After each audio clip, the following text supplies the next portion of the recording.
ايه رأيكم النهاردة بقى لو نعمل اكل مطاعم؟ والله احلى من اكل المطاعم ب100 مرة. هعمله معاكم بكل سهولة، وهتبقي استاذة في الاكلة دي بعد ما تشوفي الفيديو بتاعي. بس اهم حاجة قبل ما نبدأ الفيديو، متنسوش تصلوا على النبي واعملوا لايك وشير، ووصلوا الفيديو ده لاكبر عدد من الناس. خلينا دلوقتي ندخل مع بعض على المقادير والمكونات واقول لكم عملت كل حاجة فيها ازاي. هنعمل هنا اول وصفه معانا وهي شوربه السي فود. عندي هنا زي ما انتم شايفين جمبري مخلي وكاليماري متقطع، وكمان كابوريا قطعها بالنص زي ما انتم شايفين كده. عندي كريمه طبخ، ودي كده القشر بتاع الجمبري اللي احنا قشرناه، وبصلايه صغيره وفصين من الثوم، وملح وكمون. تمام كده. دول كده بصلايه صغيره على فصين من الثوم فرمهم وسايبهم على جنب، مش هنستخدمهم دلوقتي. وكريمه الطبخ طبعا. اول حاجه حطيت القشر الجمبري وعليه البصلايه والثوم والملح والكمون، وهرفعهم على النار لحد ما ياخدوا لون بالشكل ده كده. وبعد كده هنزل عليهم بالشوربه، ودي كده الشوربه اللي احنا هنستخدمها في شوربه السي فود. يعني انا كده بغليهم بس عشان اخد الشوربه بتاعتهم مش اكتر. هسيبهم بقى ياخدوا يدوا مع بعض كده شويه، ونرجع لهم تاني بعد ما يكونوا اتكونوا كده. كده الشوربه بتاعتي بقت جاهزه معايا وخلاص، هركنها على جنب. هنعمل دلوقتي مع بعض السمك، هنتبله مع بعض. ده سمك قاروص فاتحينه مع بعض سنجاري بالشكل ده كده. ودي كده توم، وعندي فلفل حار وفلفل بارد وملح وشطة وكمون وفلفل اسود، وكمان كزبرة ناشفة. هحط بقى الخضار مع بعضه كده في الكبة، وعليهم التوابل، وهضربهم مع بعض عشان دول هنستخدمهم في حاجات كتير جدا النهاردة في التتبيلات السمك والجمبري اللي احنا هنعملهم. خلاص. هحط كمان عصير من الليمونة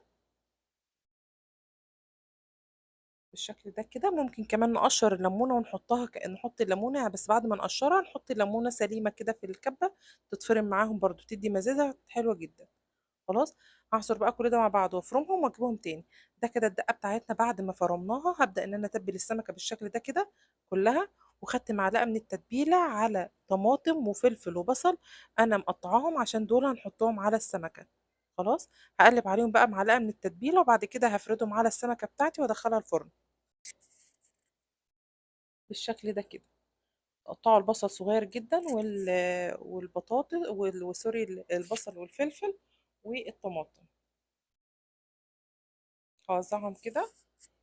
وبعد كده هجيب بقى الصينيه اللي هعمل فيها وافرش فيها ورق الومنيوم فويل. وما ينفعش نحط السمكه في الصينيه مباشر، لان لما نيجي نطلعها هتتهري معانا، فلازم نعمل لها زي كفر كده من الورق الالومنيوم، عشان لما نيجي نطلعها نشيل الورقه بالسمكه باللي فيها كده، نطلعها على طول وندخلها على الفرن.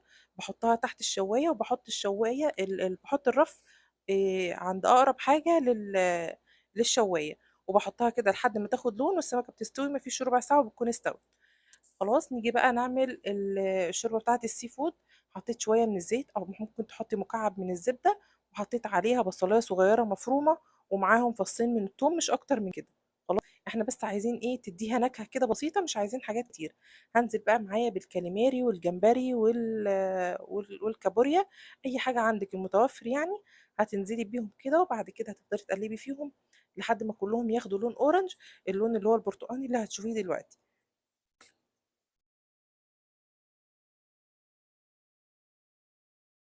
خلاص كده هي هنا اخدت اللون زي ما انتم شايفين كده. هنا انا كنت صفيت الشوربه اللي احنا عملناها اللي احنا عملناها بالراس بتاعه الجمبري والقشر بتاعه.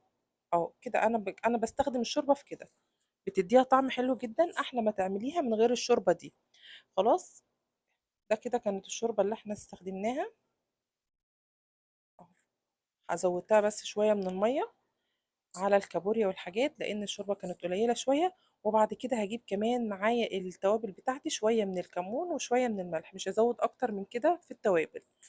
يبقى احنا كده حطينا الشوربه بتاعت الجمبري وحطينا عليها ملح وكمون، ودي كده كوبايه من الكريمه. ما عندكيش كريمه، هتجيبي كوبايه من اللبن وتقلبي فيها معلقتين من القشطه، لو عندك اللي هي وش اللبن او قشطه فلاحي، اي قشطه واي حاجه تديها دسامه. ممكن كمان تحطي معاها معلقتين من الدقيق وتعمليها زي قوام البشاميل كده. خلاص. بس انا هنا عشان كان متوفر عندي الكريمه فعملتها بالكريمه عشان تديها دسامه وطعم اقرب لبتاعه المطاعم، ولو انها والله العظيم احلى من بتاعه المطاعم 100 مره، لان المطاعم بره بيستخسروا يحطوا كريمه اصلا. نيجي بقى هنا للجمبري المقلي الكريسبي. هنا انا منضفاه زي ما انتم شايفين كده، وفاتحه الظهر، شايله السلسله بس سايبه الديل بتاعه عشان نمسكه منه. عندي هنا كوبايه من الدقيق ومعلقه كبيره من النشا وعندي بصل باودر وتوم باودر وملح وكمون ولون زعفران. دي كده التتبيلة اللي احنا عملنا منها للسمك. هاخد منها معلقة اتبل بيها الاول الجمبري.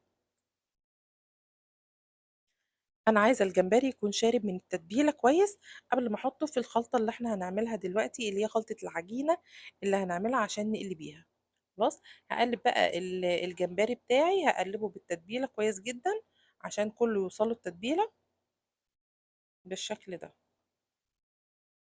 ودلوقتي بقى نجهز الخلطة اللي هنحط فيها الجمبري. حطيت بقى التوابل اللي هي ملح وكمون وبصل توم وبصل وتوم باودر ولون زعفران. وحطيت كمان النشا، وده مهم جدا عشان تخليها معايا كريسبي. وهنزل بقى بالمية بالتدريج واقلب لحد ما نوصل للقوام اللي انت هتشوفيه دلوقتي. ان احنا لما نحط فيها الجمبري يطلع معانا واخد طبقة كده. الطبقة دي اللي هتخلي دي الكفر الاخير يمسك فيها. خلاص انا هوريها لكم، بتكون طبقه خفيفه شويه. مش زي الكيك، لا بتبقى اخف من الكيك شويه، من قوام الكيك. افضل اقلب فيها كده بالتدريج.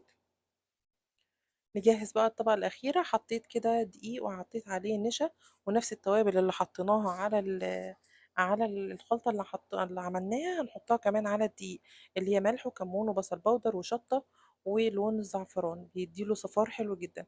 هنقلب بقى كل الخلطه دي مع بعض بالشكل ده كده. وده كده الكفر النهائي بتاع الجمبري.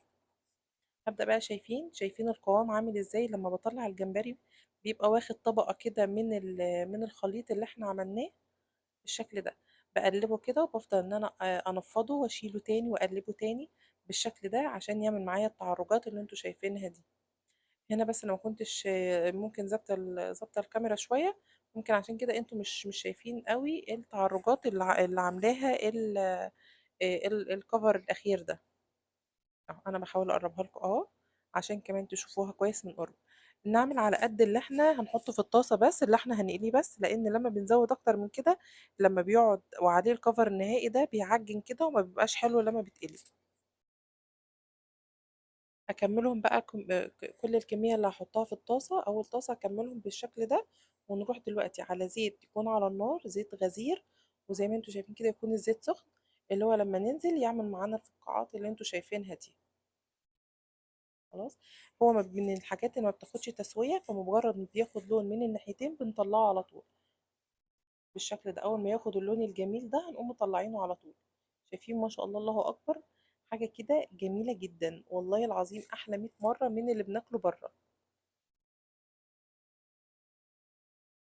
اهو ما شاء الله، الله اكبر. هنكمل بقى بقية الكمية واوريكم في الاخر كان شكلها عامل ازاي.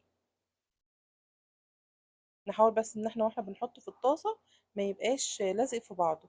شايفين اللون بقى والجمال والتسوية بتاعته ممتازة جدا جدا. ده كده بقى كان الشكل النهائي للاكل بتاعنا.